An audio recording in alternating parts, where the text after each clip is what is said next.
So can we talk about the people you slept with first? The people I've slept with? Yeah, just for the hell of it, For since sure. I've never had to interview you before. Talk about anything you want. Okay, so let's talk about the people you've been sleeping with.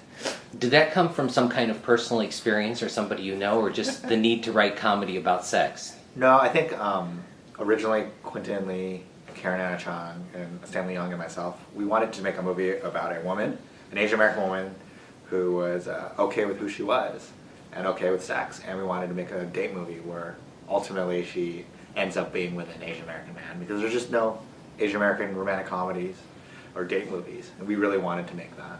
That was actually the premise of the whole thing originally. So it wasn't necessarily about the fact that she had been sleeping with a whole lot of people. No. That... Well, I mean, yeah, no, that came in later, but originally we just wanted to make a kind of a, so Chink is kind of the male version. Yeah. And then the female version was the people I slept with. And so we just wanted a date movie that would have a lot of, that people could have a lot of fun. You do like to sort of push buttons, even if it's comedy or whatever else, which is something that I particularly like. It's kind of this idea where you don't care, sort of. Well, I mean, I care. Well, you know what I mean. It's Yeah. like, but you don't care if you get the negative response from it. You're willing to take whatever is going to come from that. So. That's a really interesting, that's a really funny that you mentioned it, because I was just talking to a producer who actually took the people I slept with to the studios with a non-Asian lead, kind of Asian American lead, and the response we got was nobody would want to see a movie about a promiscuous woman.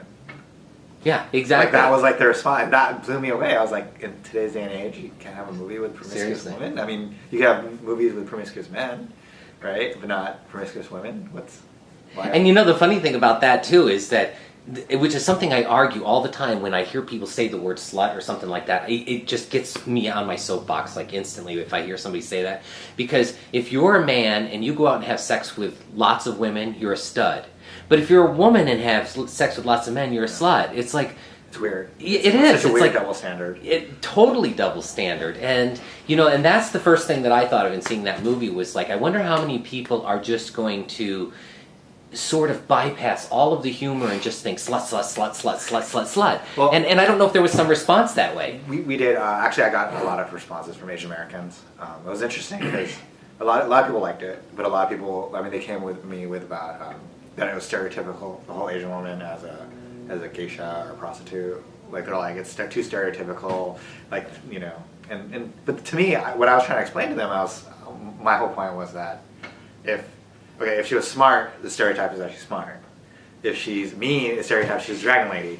If she's slutty or a prostitute or whatever, she's a like prostitute. You know, like she's a, You can't win, right? So like, I mean, what she needs to be dumb and unattractive and, you know, and not powerful. But to me, it's all about creating a three-dimensional character. And I thought Karen or Angela in the movie was a three-dimensional character. To me, that was really important, that she owned who she was and she was okay with it. And the whole point of the movie was for her to be okay with it. You know what I mean? It's to be okay with who she was and her life choices. And I think everybody should be okay with who they are.